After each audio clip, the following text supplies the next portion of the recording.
En este ejercicio vamos a hablar brevemente sobre los principios del color, sobre la teoría del color. Es un conocimiento para mí vital, importantísimo, porque si ustedes piensan, los colores son la base de nuestro oficio de pintores. Entonces, vale la pena tener conocimiento sobre el color, sobre sus características y cómo se comportan los colores, porque los colores no están aislados, se relacionan unos con otros. Entonces tenemos que saber todos esos comportamientos y características para poder ser artistas serios. Entonces al principio puede parecer un poquito tedioso, quizás difícil la teoría del color, pero por medio de la repetición constante de los conceptos y la práctica se van a dar cuenta que luego esto les va a ahorrar mucho esfuerzo, trabajo y como pintores no van a estar adivinando sobre las mezclas de colores, sino que van a tener un conocimiento, una teoría suficiente que los va a ayudar a encontrar mucho más placer en las mezclas. Entonces su disfrute del trabajo, del oficio de pintor, va a ser mucho mayor, así que vale la pena. Además, estoy convencida que a los que somos realmente pintores, los colores es lo que más nos apasiona y nos encanta, así que bien podemos dedicar un tiempo a estudiar muy bien la teoría del color. Así que bueno, lo que están viendo aquí es un círculo rudimentario que lo pueden realizar a través de utilizando un compás o quizás dos elementos circulares. El único recaudo es que le queden 12 espacios para poder representar estos 12 colores principales que ven aquí. Y un círculo cromático, también se le puede decir rueda de color o rueda cromática. Hay muchísimas formas diferentes, inclusive hay muchísimos diagramas que tienen que ver con la teoría del color, porque hay muchísimas teorías del color, muchísima cantidad de estudios sobre el color, afortunadamente. Pero esto nos lleva a que van a encontrar muchas formas de círculos cromáticos diferentes. Pero bueno, básicamente un círculo cromático es una representación ordenada y circular de los colores de acuerdo con su matiz, tono o valor, y también donde se representan los colores primarios y sus derivados. Entonces esta sería como una definición de este círculo cromático, que es entonces una representación ordenada y circular de los colores, depende de su matiz, su valor, y también la representación de los primarios y de sus derivados. Pero de este círculo, como pintores, nosotros podemos aprender muchos conceptos que nos pueden aclarar el tema en el momento de las mezclas. Por eso les digo que es tan importante que sí vale la pena repasar la teoría del color una y otra vez. Nunca es poco, nunca es mucho, perdón. Nunca es mucho lo que podamos aprender acerca del color. Por eso, bueno, en este caso he colocado los colores los más cercanos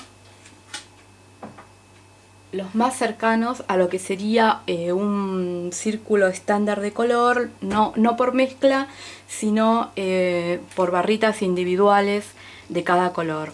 Luego lo van a tener en la pantalla, la lista de colores que he utilizado, pero bueno, comienzo diciéndoles que para empezar, bueno, estas letras que ven aquí, el primer concepto que se tienen que aprender es que hay 3 colores que no pueden hacerse en teoría por mezcla, que son los amarillos, los azules y los rojos. Entonces, bueno, los colores primarios, en este caso son 3, por eso la P es de primario, la T es de terciario, la S de secundarios. Los colores primarios son 3, amarillo, azul y rojo, que en este caso son estos porque son los de pigmento, porque también teorías de color, hay teorías que tienen que ver con lo digital, con la parte de impresión. Por ejemplo, para la parte de diseño gráfico, los colores son amarillo primario, magenta y cian. Entonces pueden ver que para la teoría del color en lo que tiene que ver con la pintura es ligeramente diferente, porque en este caso la teoría de color es sustractiva. Por eso pueden ver que este color es amarillo medio Este no es azul cian, pero es azul talo, que se parece mucho, y este es carmín de alizarina, pero también se podría hacer magenta, rosa quinacridona o rosa permanente. Entonces, bueno, dicho esto, también en el círculo cromático podemos notar que si nosotros mezclamos dos primarios, obtenemos los colores secundarios. Entonces, por eso el naranja, el verde y el violeta son colores secundarios porque provienen de la mezcla de dos primarios. Es decir, este rojo frío, este rojo carmín, perdón, y este azul, en teoría, me dan un violeta. Y lo mismo, los azules y los amarillos producen verdes y los amarillos y los rojos producen naranjas. Entonces, así se logran los colores secundarios y luego de la mezcla de un secundario y de un primario, el intermedio resulta en un terciario. Entonces, por eso, si nombramos el círculo sin los nombres que le dan las marcas, podemos decir que tenemos un amarillo medio, un verde amarillento, verde, verde azulado, azul, azul violáceo, violeta, violeta rojizo, rojo, rojo claro o rojo naranja, naranja y amarillo naranja. Así se denominan los colores del círculo cromático sin ponerle nombres de fantasía ni tampoco los de las marcas. Tenemos que tener en cuenta que la teoría con respecto a la técnica del pastel dice que cuanto menos mezclas realicemos con las barritas, mucho mejor, se va a mantener la obra más fresca, los colores más puros, más saturados. Pero eso es en teoría, porque en la práctica, por lo poco que ya vimos acerca del uso de los materiales, sabemos que en la práctica no es así, porque una obra es terminada después de realizar mucha superposición de color, sea lineal o por manchas, como vimos en los videos anteriores, por fundidos, por tramas de líneas de colores, por ejemplo, por trazos laterales superpuestos. Entonces siempre va a incluir algún tipo de mezcla, no importa que tengamos una gran cantidad de barritas. Es más, el placer también grande en pintar al pastel es en lograr ciertos efectos o ciertas técnicas, trazos con las barritas que son parte de nuestras herramientas de pintor, como de nuestro oficio. Entonces, a la mezcla de colores no podemos escaparle. Por eso, como siempre hay superposición de color, hay conceptos que tenemos que tener muy en cuenta. Por ejemplo, el círculo de color también nos sirve para ver que hay colores cálidos. Los colores se pueden dividir en dos grandes grupos. Los cálidos son todos los que tienden al rojo, es decir, desde el amarillo, desde los violáceos, todos hacia el rojo son cálidos. Y la otra mitad, que tiende al azul, son fríos. Pero bueno, esto también es muy relativo, lo vamos a ver después, porque dentro de un mismo color hay una pequeña trampita a veces que puede haber dos versiones. En realidad no puede haber, sino que hay versiones frías y cálidas de los mismos colores.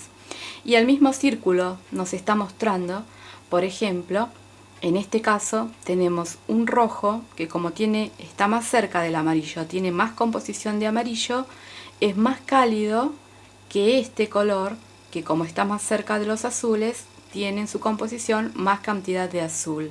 Entonces aquí tengo dos rojos, uno con tendencia cálida y uno con tendencia al azul.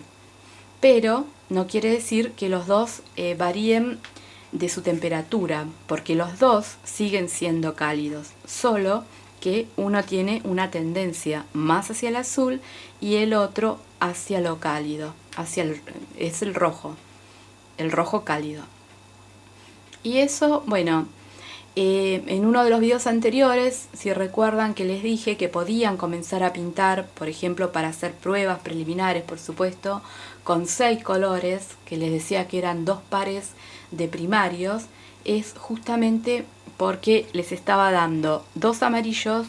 Por ejemplo, este amarillo tiene tendencia cálida, pero hay un amarillo que es el amarillo limón, que tiene un poquito más de composición de verde y de azul en su mezcla, que estaría en el medio de estos dos colores.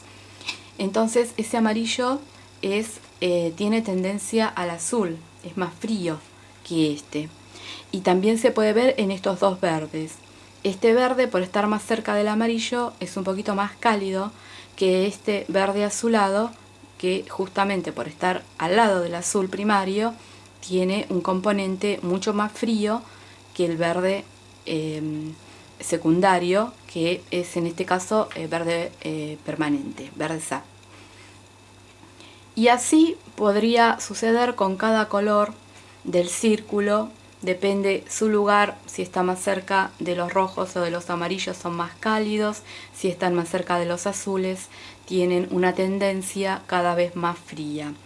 Y eso lo tenemos que tener muy presente porque para los pintores es muy interesante el hecho de que todos los colores cálidos parecen como saltar de la obra hacia adelante. En cambio los colores fríos tienen un efecto como de recesión, se van hacia el final del soporte, hacia dentro del soporte, hacia dentro de la obra. Entonces a nosotros nos podría, por ejemplo, como paisajistas, ayudar a utilizar una gama cálida contra una gama fría para generar espacio, distancia en una obra. Entonces pondríamos los colores con tendencia más cálida en el primer plano, o sea, lo que está más cerca nuestro, y en los últimos planos, los que se acerca hacia el horizonte, ir cada vez con tendencia más fría. Entonces ejecutamos un efecto como de recesión, como que eso se va alejando. Y así es una manera fácil de sugerir distancia en una obra, por ejemplo. También hay que tener cuidado con este tema, si bien tenemos que tener presente que los colores cálidos y los colores fríos, pero cada color, como les decía al principio del video, se modifica según su contexto. Entonces, según los colores que lo rodeen, va a ser cálido o frío, va a ser más cálido o más frío. Porque, por ejemplo, en este caso, de estos dos colores, si yo coloco este color y lo comparo con el amarillo, puedo decir que como tiene un poquitito más de azul, porque ya está transformándose en verde, entonces sé que es un color frío mucho más que el amarillo, que está puro. Pero si lo comparo hacia este lado, me doy cuenta que es más cálido que este verde. Y a su vez este verde secundario que este verde azulado terciario. Entonces pueden ver a simple vista, sin salirnos solamente del círculo, ya vemos la diferencia, que hay colores con una tendencia y con otra, y que también depende del lugar en que se sitúen, es decir, a quién tienen al lado, es la tendencia que adoptan. Y lo mismo pasa en nuestra obra, podemos poner verdes que pensamos, o azules quizás, que en un cielo, por ejemplo, que pensamos, bueno, con un cielo azul, o unas montañas, el ejemplo es mejor con las montañas, decimos, bueno, las montañas se ven azules, y de repente ponemos un azul, por ejemplo, como este, que es bastante vivo, y puede saltar ese color hacia adelante de la obra. Entonces también tenemos que tener en cuenta el contexto de los colores que tenemos. Para este caso vamos a necesitar colores muy vivos y muy saturados en el primer plano, para poder así sí hacer ver o hacer notar de que las montañas están en la lejanía. Y así pasa con casi todos los colores. Entonces, que en teoría del amarillo hasta el violeta rojizo, todos los que van hacia el rojo son cálidos, en teoría. Y lo mismo pasa con la otra porción del círculo cromático. Otro concepto muy importante que podemos aprender del círculo es que los colores que están directamente enfrentados son verdaderos complementarios. Es decir, todos los colores enfrentados en línea recta son directamente complementarios. Se llaman verdaderos complementarios. Estos colores colocados juntos generan una gran vibración. Es como que se potencian el uno al otro, brillan. Entonces es muy bueno, por ejemplo, hacer obras con una cierta gama cromática. Digamos que utilizo azules violáceos, violeta, violeta rojizo, y como todos estos tienen componentes violetas, entonces podría colocar muy poquitito de su color complementario, en este caso los amarillos o todos los que estén cerca de este color, y entonces podría generar una gran vibración en la obra. De hecho, así trabajaban muchísimos impresionistas. Pueden buscar, si quieren, las obras de Monet, por ejemplo. Él tenía muchísimos paisajes con una gran tendencia a verdes, casi todo el paisaje era verde, y de pronto colocaba elementos pequeños que podían ser rojos, por ejemplo, y eso generaba una gran vibración, hacía que todo el conjunto de verdes cobre vida. También algunos paisajistas impresionistas trabajaron con la nieve, que tiene una tendencia bastante al violeta y a los azules violetas, y solían incluir poquitos elementos o inclusive pinceladas solas, sin ser ningún elemento, incluían algunas pinceladas de estos amarillos naranjas.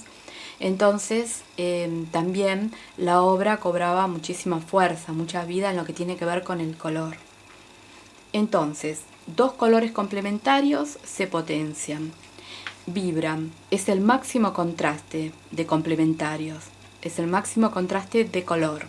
Pero también hay que probar algo muy interesante, que es contrastar un color con sus complementarios cercanos, que como la palabra lo dice, son los colores que están cerca a su verdadero complementario. Entonces, supongamos que estoy trabajando con este rojo. Si no quiero un contraste tan extremo con su verdadero complementario, que es el verde azulado, entonces puedo utilizar el verde secundario o el azul talo, que serían complementarios cercanos. El verdadero complementario es el que está directamente opuesto en el círculo cromático. Entonces, también es una forma de crear contraste en una obra sin que sea extremo. Eso es lo que tiene que ver con el tema de los complementarios. Luego, también tenemos que tener mucho cuidado, porque con el tema de los complementarios, si los coloco puros como están en esta forma, se potencian.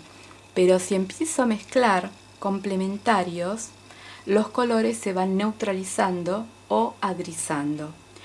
Cuando hablo de colores grises en pintura, no es la idea de mezcla de blanco y negro como nosotros tenemos en la mente que es el gris, sino que quiere decir que es un color que perdió su intensidad, su pureza, su saturación.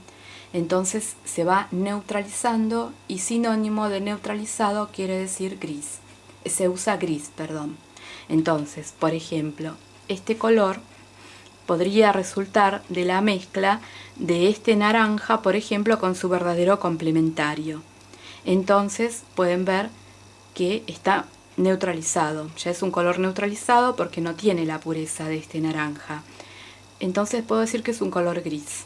Si trabajara en toda esta gama de naranjas y amarillos, podría decir, bueno, voy a colocar un gris rojo ladrillo para apagar un poquito la intensidad, por ejemplo. Entonces tengan en cuenta eso, que cuando se habla de gris, de color agrisado en pintura, muchas veces quiere decir solamente color neutralizado, ¿no?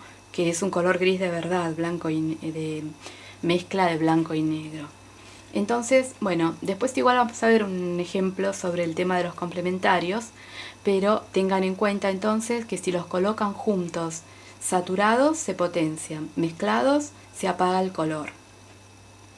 Lo que sería muy bueno, por ejemplo, si yo quisiera, si colocara, estuviera haciendo una obra y coloco este color y luego me doy cuenta que en el contexto sobresale mucho y crea una disonancia molesta en la obra, entonces, como sé que los colores se agrisan o se neutralizan usando su complementario, podría, por ejemplo, agregar a la mezcla de este color muy poquitito de azul primario. Y entonces de esa forma bajaría la intensidad del naranja y tendría nuevamente mi obra armonizada. Los colores complementarios también sirven para oscurecer, porque todos los colores, a medida que le agregamos algo de su complementario, se van oscureciendo lentamente. Entonces también los complementarios nos sirven para ir oscureciendo los colores sin la necesidad de ir directamente a utilizar el color negro. Que recuerde que el color negro sí ensucian, enturbian bastante los colores y lo cambian muchísimo. Entonces, por pequeñas cantidades de ir agregándole el color complementario, entonces puedo también oscurecer un color.